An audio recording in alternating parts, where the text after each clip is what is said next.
영적인 힘에 대한 질문을 올리겠습니다. 보통 사람과 달리 영이 열려있는 사람은 무당집에 가면 신을 모실 팔자다라고 해서 신내림을 받으라고 하고, 또 다른 곳에 가면 종교인이나 수행자가 되라는 이야기를 많이 듣습니다. 영이 열려있다 그래도 각자마다 소명이 다를 것 같습니다. 무당이 쓰는 영적인 힘과 아니면 종교인이나 수행자가 사람을 한눈에 알아볼 수 있는 영적인 힘, 이런 것들은 어떻게 틀린 것인지 궁금해서 질문 드립니다.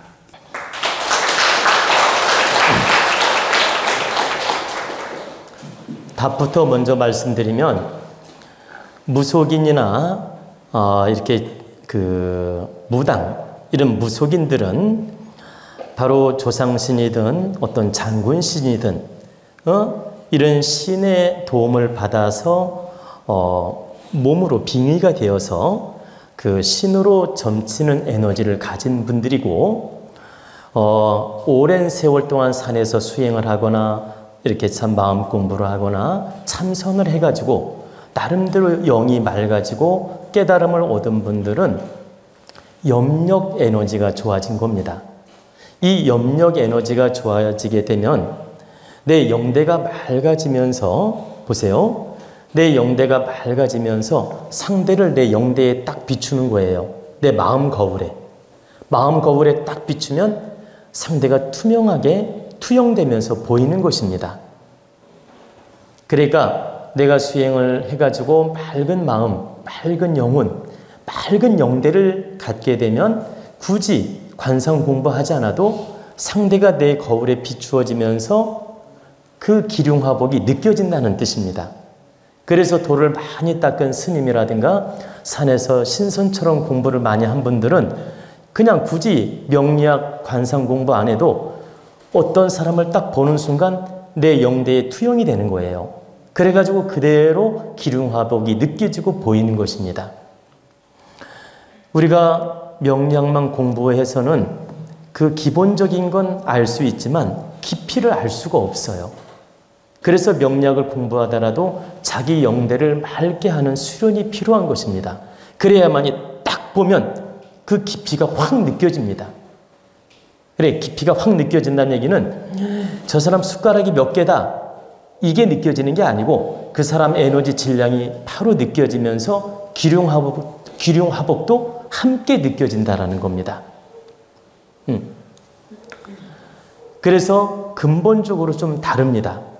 무속인은 신기를 받아서, 신의 도움을 받아서 그 신의 감흥으로 상대를 비추어 보면서 알 수 있는 것이고, 이 수련을 해가지고 영대가 맑아지면서 그 영대가 밝아진 기운으로 사람을 접하면서 느끼는 기운은 바로 맑은 영혼과 그 마음의 거울로 비추어진 것이다. 그래서 저는 여러분에게 한 가지 말씀을 드리면, 저는 조상신을 받아서 여러분을 보거나 그런 거 아닙니다. 바로 영대를 맑게 해서 제 마음 거울에 여러분을 비추어서 볼 수 있는 것입니다. 그래서 이 마음 거울에 딱 비추면 여러분의 심리나 운명이나 기륭화복이 다 느껴지고 또 전생까지도 보일 때가 있는 것입니다. 그걸 우리가 속칭 심영이라고 말하는 것입니다. 마음이 신령스럽다. 심영. 그리고 또 그 내면의 세계를 영대라고 또 표현하는 거죠. 신령영자 집대자. 영대. 그리고 또 우리 성품으로 말하면 천성이다, 본성이다, 이렇게 표현하는 겁니다. 천성이 맑고 본성이 맑으면 상대를 꿰뚫어 볼 수 있고 알 수 있다. 그래서 제가 이제 근본의 답부터 이렇게 먼저 말씀을 드렸는데, 좀 간단하게 정리를 해드리면, 무속인의 팔자가 따로 있고, 또 수행자 팔자가 따로 있고, 또 이런 명리 공부할 팔자가 따로 있는 경우도 있지만 대동소이합니다. 대동소이하다. 그러니까 세밀하게 나누어 보고 분석을 하면 차이가 있지만 크게 보면 그 에너지는 같다는 뜻입니다. 그래서 무속인 그 기운을 가진 사람이 스님도 할 수 있고 스님 팔자가 무속인도 할 수 있고 또 스님 팔자가 명리학 공부를 할 수도 있고 또 명리학 하는 사람들이 또 영적인 공부를 하면 무속인처럼 소위 신기를 받아서 역할을 할 수도 있고 또 마음 공부 많이 하고 수련을 해가지고 즉 그 단전호흡하고 참선을 해서 마음을 맑게 공부해서 신령스러워지면 신을 받지 않더라도 사람을 척 보는 순간 미래를 예측할 수 있다는 뜻입니다. 근데 그 에너지는 크게는 같다. 근데 세밀하게 분석해보면 조금씩 차이가 있다. 근데 왜 조금씩 차이가 있느냐? 바로 격의 차이 때문에 그래요. 여러분이 이 얘기를 듣고 오해하시면 안 됩니다.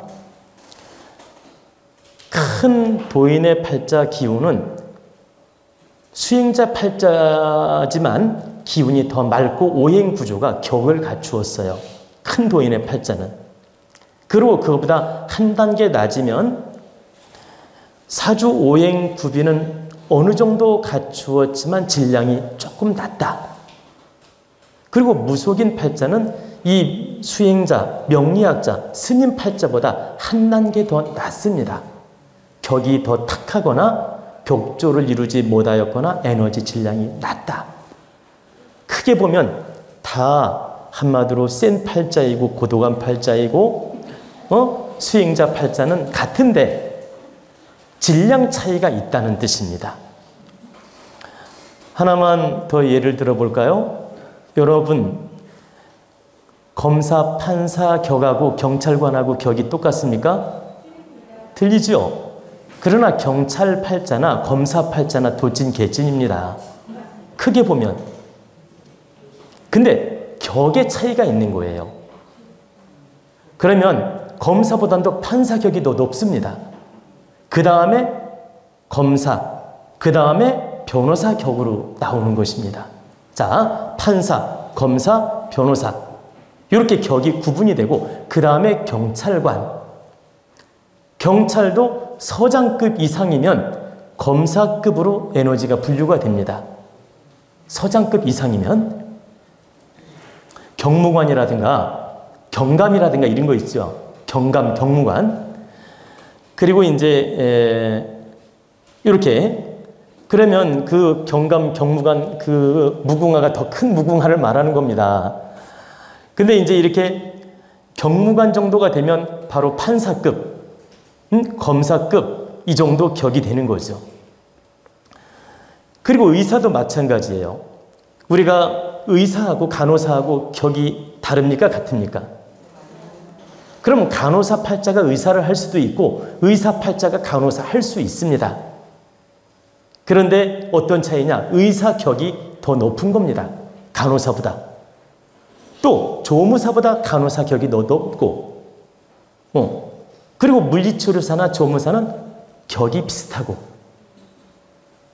그리고 물리치료사 물리치료사 또 그 조무사 요런 그 팔자보다 간호사가 한 단계 높고 또 간호사 팔자 수준이 약사 수준입니다. 그래서 약사나 간호사나 격이 비슷하다. 그러면 약사는 의사보다 한 단계 격이 낮은 거죠. 그러면 이렇게 의사 팔자, 간호사 팔자, 조무사 팔자, 물리치료사 팔자 다 에너지 질량은 활인업 운명을 타고났고 봉사업 운명을 타고났고 사람을 도와줘야 되는 그런 활인성을 타고난 팔자입니다. 단지 분리를 시키면 격의 차이가 있는 거예요. 제가 이렇게 직업 격을 분리시켜 놓으니까 간호사 하는 분들이 열등감 갖거나 또 조무사 하는 분들이 기분 나쁘게 생각하지 마십시오. 이건 변함없는 격을 말씀드린 것이고 개인의 또 팔자 기둥은 또 다르게 움직입니다. 그러니까 그 말은 무슨 말씀이냐면 내가 의사를 하려는데 약사가 됐어요. 그럼 한 단계 떨어졌지만 약사로서 팔자가 잘 맞고 좋으면 의사보다 더 빛나게 약사 역할을 할 수도 있다. 또 간호사가 되었지만 의사보다 더 빛나게 간호사 역할을 잘 할 수도 있다. 제가 말씀드리는 건 직업의 격이 있다는 얘기지 이 낮은 격의 직업이라고 해서 내가 빛나게 못 살거나 불행하다 이 뜻이 아니에요. 또 인생이 격조가 낮다는 뜻도 아니다.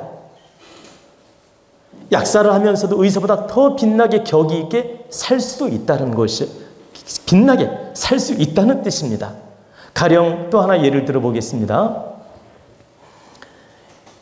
그 한미약품이라든가 무슨 그 약품회사 회장이가 됐든 사장이 됐든 이런 그 약품 그 사장이나 회장 하던 사람들이 처음에 약국을 차렸던 사람이에요. 약국을 차려서 약을 지어주고 약사를 해서 돈을 벌다가 제약회사를 만들고 제약회사 그룹을 만들고 이렇게 크게 성장을 한 겁니다. 그러면 제가 누구라고 말하지는 않겠지만 그 제약회사들이 많은데 그 근본을 들여다보면 약국 하다가 크게 성장한 사람들이 많다는 뜻입니다.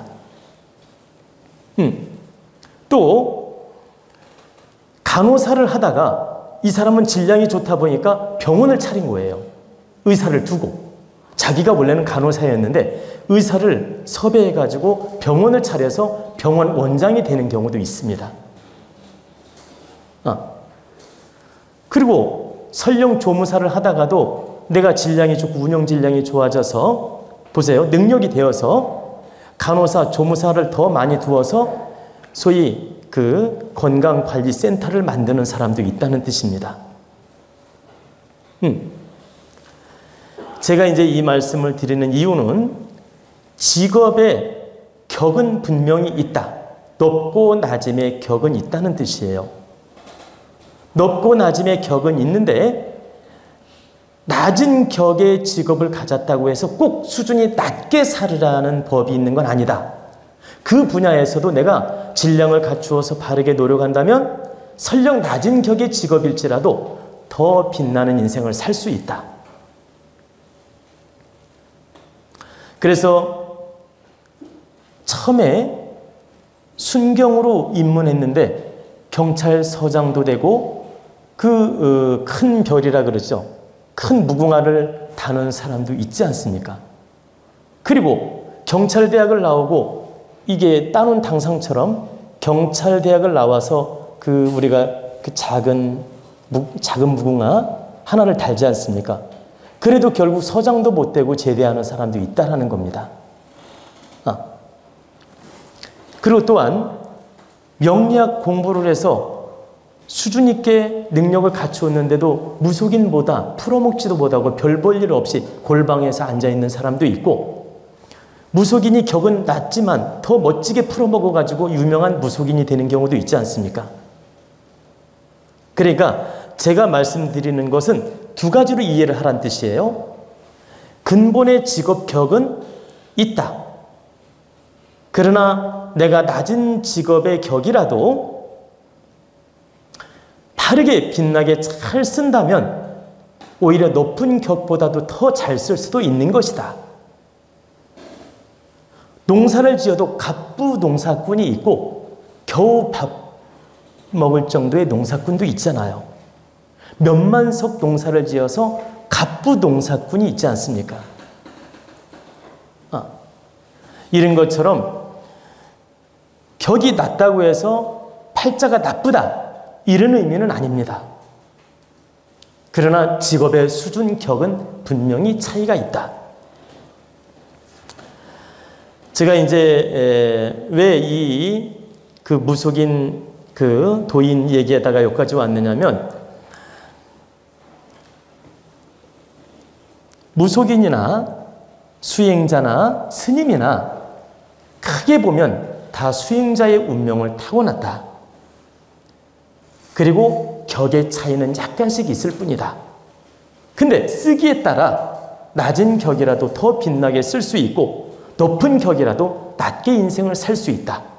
그러니 우리는 이 격조의 높고 낮음을 따지지 말고 내가 맡은 분야에 내가 무속인이라면 무속인에 맞게 아주 많은 사람을 득되게 빛나게 쓰려고 노력하면 격이 높아질 수 있고 빛나게 인생을 살 수 있는 것이고, 또 수행자의 길을 가더라도 내가 바르게 공부하고 깨우쳐서 만인을 득되게 산다면 역시 빛나는 격이 되며 빛나는 인생이 된다. 그런데 분명히 수행자와 무속인은 이런 그 영적인 기운도 좀 차이가 있고 격의 차이도 있다는 뜻입니다. 그러나 이것을 그냥 굳이 구분하지 마시고 굳이 격을 논하려 하지 마시고 통으로 그냥 받아들이고 이해하면 된다는 뜻입니다. 그리고 우리는 명리학에 관심을 가진 분들이 많은데 앞으로 미래의 세상은 자신을 아는 게 굉장히 중요합니다. 그게 힘이 되고 그게 능력이 될 수 있어요. 근데 자신을 아는데 명리학 공부를 하면 많이 도움이 될 수 있습니다. 그래서 앞으로는 직업 상담을 목적으로 명리학을 공부하는 게 아니고 자신의 능력을 갖추고 자신을 돌아보는 거울로 삼기 위해서 공부하는 국민들이 많이 생깁니다. 그리고 여기 계신 분이라도 꼭 상담력을 해야 되기 때문에 명리학을 한다, 이런 생각을 버리십시오. 내 자신을 먼저 점검하고 정확하게 알고자 하는 마음으로 공부하는 것도 많이 도움이 됩니다. 우리 도원대학당에서 천문질이 명리학 공부를 시키고 있는데 제가 볼 때는 거의 90%가 자신을 알기 위해서 공부하고 또 자신을 바르게 알아서 빛나는 인생을 살고자 공부하는 분들이 대다수입니다. 그리고 10% 정도만이 직업으로 쓰고자 하는 분들이 있다는 뜻입니다. 그래서 여러분들도 만약에 명리학이나 이런 데 관심이 있다 그러면 자신을 돌아보고 갖추는 방편으로서 생각하는 마음을 우선 갖도록 하고, 또 이 분야로 직업을 갖고 싶다면 남다른 공부와 노력이 필요합니다. 대충 해가지고 밥 벌어먹으려고 하지 말란 뜻입니다. 대충 해서 밥 벌어먹으려고 하다 보면 자칫하면 사기꾼이 되거나 자칫하면 말장난하는 사람이 됩니다. 여러분이 직업으로 갖고 싶다면 반드시 피나는 노력과 공부를 해야 됩니다. 그래야만이 남들 이렇게 피해를 준다든가 속인다든가 이런 사수를 쓰는 법을 함부로 하지 않습니다.